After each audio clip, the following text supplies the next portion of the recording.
কচু পাতাতে সবকিছু ঘেরা হয়ে যাবে। এবার আমাদের জঙ্গলে যেতে হবে। আমি কোঠার আর দা নিয়ে এসেছি।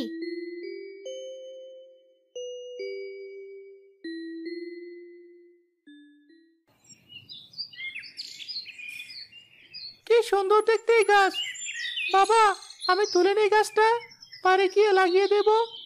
ঠিক আছে বাবা, নে। সত্যি গাছটা সুন্দর খুব। কি গাছ কে জানে।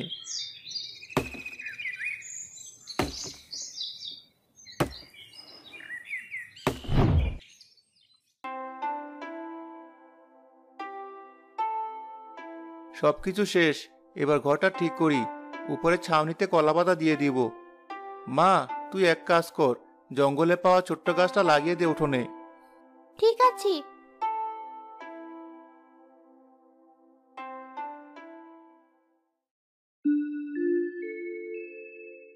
খুব সুন্দর দেখতে লাগছে তো ঘরটা।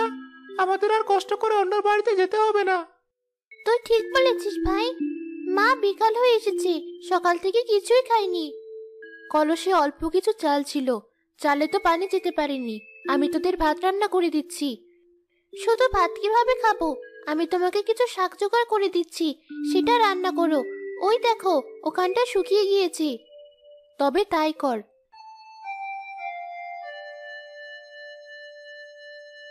এই নাও মা, শাক এনেছি, তুমি রান্না করো। সারাদিন কাজ করে শরীরটা বড্ড ক্লান্ত লাগছে। আমি ঘরে গেলাম। ঠিক আছে, যা, রান্না শেষ হলে ডাক দেব। কোথায় তোমরা? আমার রান্না শেষ, তাড়াতাড়ি খেতে এসো।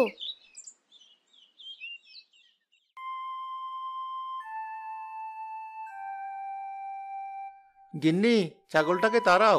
সারাদিন না খেয়ে ঘর ঠিক করলাম, ছাগল আমাদের ঘর ছিঁড়ে ফেলছে।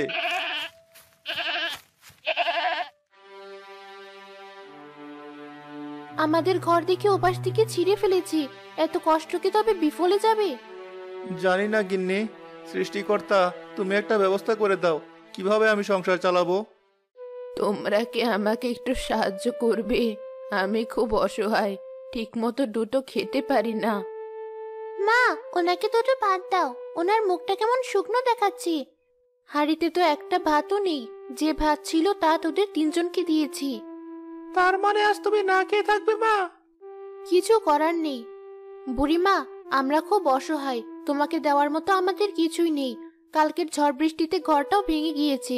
কিছু সবজি লাগানো ছিল, সেগুলোও নদীর পানিতে ভেসে গেছে। কত কষ্ট করে ঘর বানালাম, আজ সেটাও ছাগলে নষ্ট করে দিল দাদি। তোমাদের দেখলেই বোঝা যাচ্ছে তোমরা কতটা অসহায়। আচ্ছা বুড়িমা, তুমি দাঁড়াও, আমি আসছি। বুড়িমা, এই এক মুঠো চালই কলসে ছিল, তুমি চাইলে নিতে পারো। তোদের কত কষ্ট, তবু আমাকে ফেরালি না। আর যাদের ধন সম্পদের অভাব নেই, তারা কখনো দান করে না। এই চালগুলো রান্না করলে তো তুমি দুটো খেতে পারতে। আমি রান্না করলে তো তোমাকে দিতে পারতাম না। এই এক মুঠো চাল পেয়ে তুমি কত খুশি হয়েছো, তোমার হাসি মুখ দেখতে পেতাম না। সৃষ্টিকর্তা, তুমি এদের সব দুঃখ দূর করে দাও। এই এক মুঠো দানের কারণে তারা যেন দু মুঠো খেতে পায়। তুমি খুব ভালো বুড়িমা। একটু বেশি করে দোয়া করো আমাদের জন্য, ছেলে মেয়ে দুটোর মুখে যেন ভাত তুলে দিতে পারি। পারবি বাবা, দেখবি তো সব দুঃখ কষ্ট চলে গেছে। আজ আমি আসি বাবা, তোরা সবাই খুব ভালো থাকিস।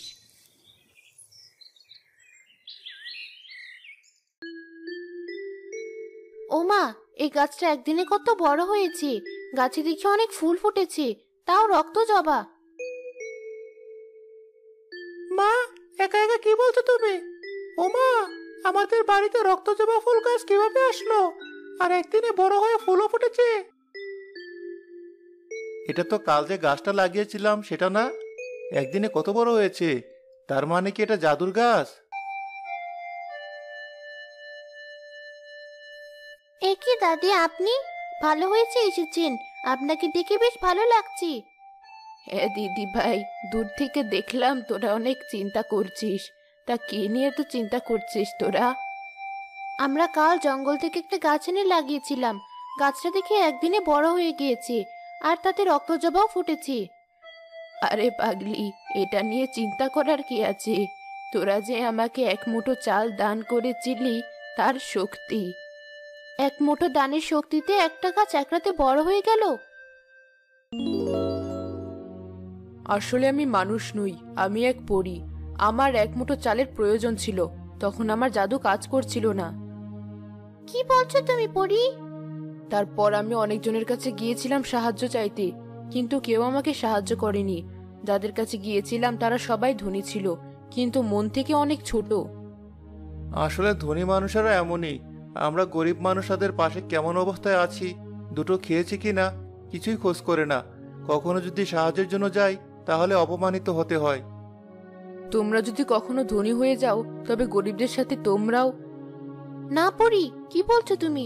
আমরা গরিব, আমরা বুঝি গরিবদের জীবন কতটা কষ্টের। আমরা কখনোই কাউকে কষ্ট দেব না। তাছাড়া আমাদের মতো মানুষ যারা দুবেলা লবণ মরিচ খেয়ে কাটায়, তারা কেমন করে ধনী হবে? তোমরা অনেক ভালো। তোমরা যে কত বড় উপকার করেছো এক মুঠো চাল দিয়ে, সেটা বলার মতো না। সেই দানের শক্তিতে তোমরা ধনী হবে। সেটা কেমন করি? এই যে রক্তজবা গাছ দেখছো, এতে প্রতিদিন একটা করে সাদা গোলাপ ফুটবে।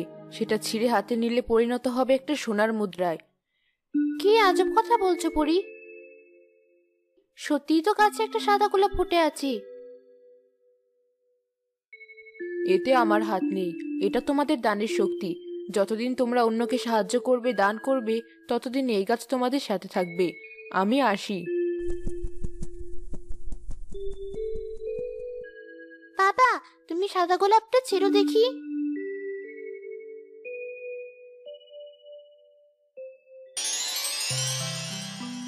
দেখো, সত্যি ফুলটা সোনার মোহর হয়ে গেছে। আমাদের আর কষ্ট হবে না। বাবা, আজ এই মোহর বিক্রি করে যত টাকা হবে সব টাকা বাজার করে আনবে। গ্রামের সকল গরিবদের দাওয়াত দেব আমরা। তুই ঠিক বলেছিস।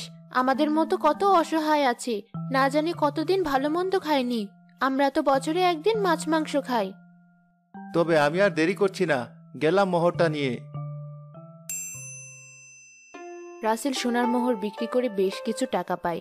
তা দিয়ে বাজার করে গ্রামের গরিবদের দাওয়াত করে সে।